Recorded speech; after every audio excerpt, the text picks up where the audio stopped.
Welcome, everybody, to Global Purpose Speaks. I'm your host, Taz Rashid, and I'm a musician who travels to mindful festivals and events all throughout the world. And one of my passions is to have conversations with transformational leaders, learn about their unique missions and how they're changing the world. This talk series is created in partnership with Global Purpose Movement, a collective of change makers convening and co-creating in our Earth's current shift towards a world that's working for everybody. And today we're speaking with Daniel Goodenough, who's a co-founder of The Way of the Heart, an international organization dedicated to empowering both individual and collective life purpose. He brings a commitment to embody the human experience and its expression through art, science, and spirituality. He's worked as a scientist involved in research in physics. He has been a professional musician, fine artist, and designer. And he's had a lifelong commitment to the mystical path. Daniel has been very passionate since his childhood about helping people remember why they have come into this world and who they're here to become. He brings a depth of understanding to empower students of the way towards fulfillment of their life purpose. His book, Caravan of Remembering, offers a roadmap for readers to experience the awakening of their life mission. Daniel, welcome. It's great to have you on Global Purpose Speaks. Thanks for having me. Glad to be here. Yeah, absolutely. And, before we get into all the fun things you're currently working on, I would love to hear a bit about your path and, how you came to your purpose. Like, what did that journey look like a few years leading up to when you discovered your purpose? So you don't have to start at your childhood, although you can. But just, a lot of times it's like those few years that may get people like really low where they are, or I'm not exactly sure. That's why I'm asking, like, how did you come to that purpose-driven life?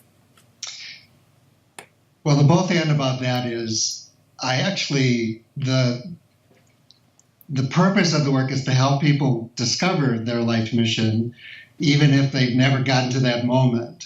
Mm-hmm. And for me, it was kind of, in some ways, like, came in with it. I don't remember not knowing that that's what I wanted to do. Okay. And I do remember the childhood thing of looking around and going, that's crazy. People going to a job they hate, it made no sense to me. And so I have spent my entire life looking at how would you help someone remember, and how would you help them step into it and embody it? And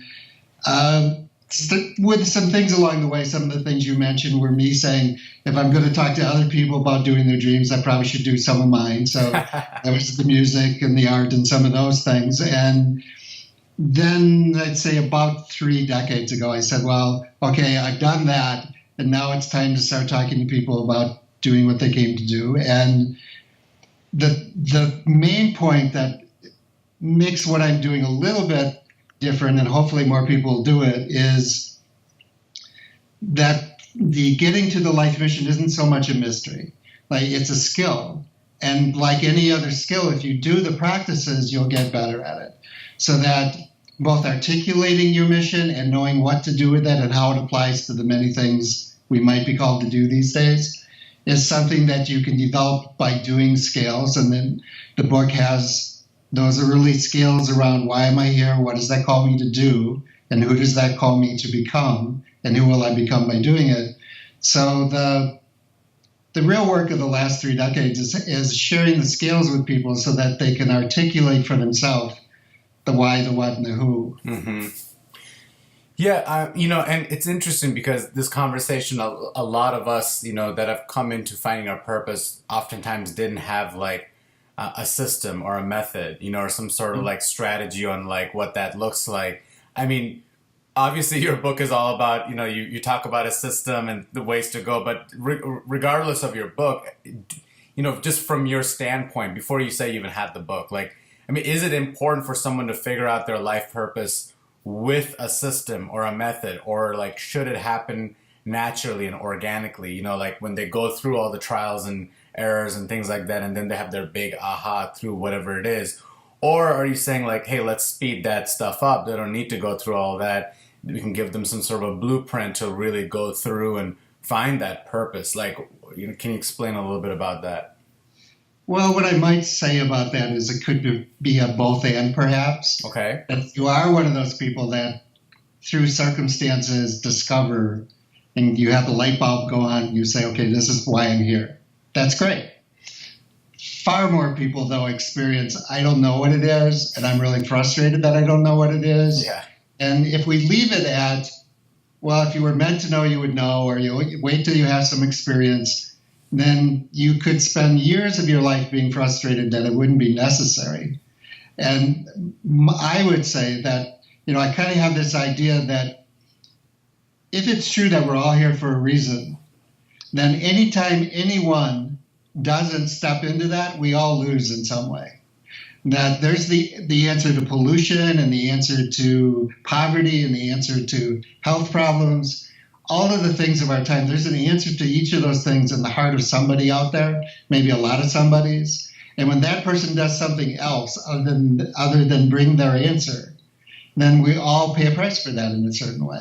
So if we say that everyone has a purpose and there is a way to get in touch with that, then I would say that it would benefit everyone if we all just maybe shared the idea that it would be important to help people do that. Mm-hmm. And that there is a system, there are skills you can do. And if you wanted to be an elite athlete, there'd be practices to do. If you wanted to be a master musician, there'd be practices to do. Yeah. So this is really not that much different than that. If you want to be masterful at living your reason for being here, there are practices to do that both help you articulate what it is mm-hmm. and do it more masterfully. That's really beautifully put. I like that metaphor. It's looking at it like a professional athlete, or it's really no different. It's just like there's tips and tricks to every trade kind of thing. Yes, exactly. And most of the times when people are speaking about purpose, you say, what is your purpose? Like, in a singular way. And I do wonder this myself. I feel like I've recently discovered, not recently meaning in the last 5 or 6 years, really what my purpose is in life with music and transformational events and mindful activity. And it's great falling into that path and really going in that journey. At the same time, I speak with individuals who have a tough time where they feel like they have multiple purposes. Mm-hmm. So is that okay to have like different purposes, like, polypurpose person, or is it like, should there be like one major focus? Like, what's your kind of take on that, and how do you work with that? I mean, maybe that's come up for you. I'm not sure. Yeah, I think in our time especially, the days when you could do one thing for your entire life, that's rarer these days. There's still a few things you can do like that. I think Barbara Scheer put it nicely when she talked about divers and scanners. Some people will dive deeply into one thing, and that's what they'll do their whole life. And if you're a diver, you probably know this is my mission. If scanners would be the multiple interests kind of thing. And that might be serial scanners where you do something deeply for 3 years, and then you do something else for 3 years, and then something else. Or maybe you're a simultaneous scanner where you do a number of things. What I like to say is that if the life mission is the why, and I often say that the vision, like global purpose movement. You say global purpose, you're saying there's a vision you have of a possibility that a lot of other people might be involved in. Yeah. And the mission would be your unique way of doing that. So the vision is the bigger picture, the mission is the unique, like a fingerprint thing. Mm-hmm. So then that's your why.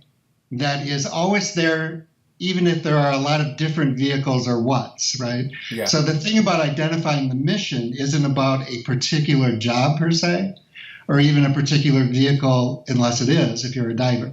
So how I would approach that is getting in touch and articulating the mission says, even though I'm doing multiple different things that I love, the why will be carried through all of those, like the string that ties the pearls together. Yeah. It seems like, you have your major why, and then your different things you may be doing are like the different missions that kind of go back towards the major why. They're all like different vehicles, but it's serving the why, which is like the large purpose, right? So you could say there's one mission and multiple vehicles. One mission, multiple. So that one mission is the bigger vision. That's your why. That's your big why. Okay. And then the multiple vehicles would be the what. Does that call me to do what you might do through several vehicles? Yeah. Knowing that what? Yeah. regardless of the vehicle, it's all serving the why. So that what? Right? I personally feel really connected to that because I've been thinking about this in my personal life, and my life purpose is to awaken the human potential with music. I had that realization in 2011, and I wrote that down, and then all these projects I've been doing since then, somehow they've been relating back to music and transformational events. And so it's like, yes, I'm doing a lot of things. And sometimes I'm like, am I doing too many things? I'm like, well, they're all connected to the vision, and I feel great doing it. So it's just like, they're all these vehicles for that bigger picture. So I really appreciate that how you explained that. Thank you. You mentioned about mystical traditions. Can you speak a little bit about, which is always like an interesting thing in any conversation. And there's many mystical traditions. Can you share with us a little bit about what some of those paths or teachings that you have fallen in your path, and what you practice currently, and how that's affected your purpose-driven life? Well, the first thing I would say in terms of this conversation is every tradition has their way of talking about it. That one of the four major paths to waking up or enlightenment in Hinduism is Dharma, or waking up through your work. The Buddha said your work is to find your work and give all of yourself to it. There's a thing in the Christian tradition from the book of Proverbs which says, train up a child in the way he should go, and when he's older, he won't depart from it. A better translation is create an environment for life according to a child's gift or bent. And when he or she is older, he or she won't depart from it. So, and Rabbi Zuzah, in the Hebrew tradition, was talking about why, when he was about to pass, and they said, what are you worried about? And he said, I'm worried that when I meet my maker, the maker will say, why weren't you more like you? Like who you're supposed to be, right? Yeah. And then there's, so Vision Quest in the Native American tradition, and on and on, right? So that's in all the traditions. And, my personal journey has taken me through most of them. And in the way that we work with it is, there's the why, the what, and the who. I'd say the who is the inner life mission, and the what is the outer life mission.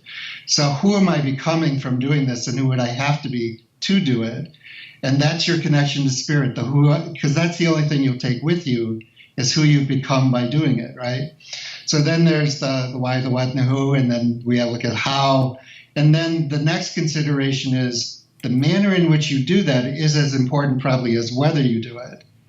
And that would be doing it artfully, beautifully, sacredly, and skillfully. So the three value spheres of art, science, and spirit, the science would be the skill, the sacredness would be the spirit, and the art would be beauty, right? So doing what you came to do artfully, beautifully, sacredly, and skillfully. So bringing in all of those traditions. I've studied Buddhism, I've studied Hindu, I've studied Christianity and Hebrew, Kabbalah. I'd say more a Sufi at the moment, but it's like whatever. It's all the traditions, I guess, universalist. Yeah. Yeah. Is there something that you think that says in these different traditions, or just from your experience, like when someone can actually realize, like, this is it, this is my grand purpose, and like, is there, like, how do you explain that aha moment? Is there one? And for our viewers who may have not had that moment, like, what can you speak to them about it? Like, how would they know? Well, again, that the two paths of waking up would be spiritual practice, meditation kind of things, and inquiry. Mm-hmm. So the skillful development of articulating a life mission for yourself, if you haven't done that, comes down to inquiry. And that's the skillful practice we talked about earlier, that if you want to be masterful at anything, there are practices to do. So articulating the life mission, getting to the moment where you have the aha, just like waking up through spiritual practices, is inquiry. And you might say that one of the ways of talking about Gautama Buddha, for instance, is he wasn't really looking to wake up. He was looking for the answer to three questions.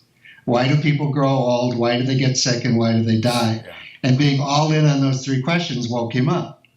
So one of the things I say about both the spiritual traditions and life purpose, life mission, is if you go all in on that pursuit, it will bring you up against all of your, let's say, things you haven't looked at about yourself, the personal development work, the self-inquiry. It'll bring you up against that. You'll have to face your shadow, all that stuff. So being involved in that inquiry will both help you come to the moment of, aha, this is why I'm here, this is what it calls me to do, and will help you wake up and grow up in the process. I really like that, Daniel. It's something that people don't speak about often. Is like just part of that inquiry is like the way into like the deeper questions. It's like you don't start with those deep questions. You start with, about the purpose, and those just naturally kind of come up. And I really connect to that. And your book, let's just chat about that a little bit, because I actually have a copy of that right here. And I haven't had a chance to read it because it just came in my mail, so I'm looking forward to it. But like, as far as some of the things you can maybe share about your book and some of these tools and what people can expect when they read it, can you share a little bit about that? Sure. It's writing the book was so that people could work the process even if they're not at a class per se. Mm-hmm. And the book is kind of a condensed version of what you would have, the inquiry you do over a weekend. So the book is a fictional story that gives you an example of the main protagonist working through the process of the inquiry about, what's my life mission? Why am I here? What does it call me to do? Interestingly enough, the main character in the book is a designer in Chicago. I was a designer in Chicago, graphic arts designer. I see. Okay, that's great. That is my background of experience. And so you experience him. Life is going well, but it's not like it, right? So things are going well for him, but what's it all for kind of thing. So you get to share the journey with him. And the inquiry, the scales I'm talking about are embedded in the story. And then they're in the back of the book saying, okay, here's the inquiry that you could do as practice. And here's where it is in the book if you want to see the context for how it shows up. So it's really the exploration of the three big questions. Why am I here? What does it call me to do? And who does that call me to become? Which then will be, and who will I become by doing it? The inner and outer life mission. Beautiful, beautiful. What's exciting you in 2017? There's so much going on, it seems like, in the world, and so much beauty, so much everything, all the different emotions are carried out. I don't even want to talk about the opening up the news or anything like that, but what's exciting you personally? Well, for one thing, I was excited by, what you're calling your work, global purpose, the global purpose movement. Yeah. A global purpose movement. That I'm always excited about the idea that we change the conversation locally and globally about this idea that when people are doing their work, they're in touch with why they're doing it and what's it for, and that the so that what is that leaves the world a better place. And in this moment of transformation for better or worse, that we make it for better, right? Yeah. So that, and I think people in these times where the news could be overwhelming or could lead to giving up or that fear, kind of thing. A lot of fear out there, fear-based thinking. A lot of fear. Yeah. I've always found that when people get in touch with their why, they're motivated to do something about it, and then we all benefit. And then there was that conversation about there are people out there who have the answers, and they maybe don't even know it yet. And if they got in touch with their why, they would get in touch with the thing they came to share, which we might all desperately need right now. Yeah. So I'm excited about the possibility that more and more people are talking about these things, and that there's an organization like yours that's talking about global purpose, and that, let's start having that conversation. Daniel, what's the best way for viewers to, listeners to stay in touch with you? How can they find out more information? Where should they go? Well, they could go to the contact page on thewayoftheheart.com. Okay. And they could also go to the Caravan of Remembering.com. Okay. And we can include those two sites. Yeah, we'll do that. And there is a Facebook page for people working the process with the Caravan of Remembering book. And so there are people who get together in small groups and go through the chapters and do the inquiry together. And you could go to the caravanofremembering.com. Okay. book site. Daniel, thank you so much for being with us today. And thank you, everyone, for joining another episode of Global Purpose Speaks. As I mentioned, I am your host, Taz Rashid, and this talk series is created in partnership with Global Purpose Movement, a collective of change makers convening and co-creating in the globe's current shift towards a world that's working for everybody. And you can join the conversation at globalpurposemovement.com. And we'll see you next time. Thank you, everyone. Thank you.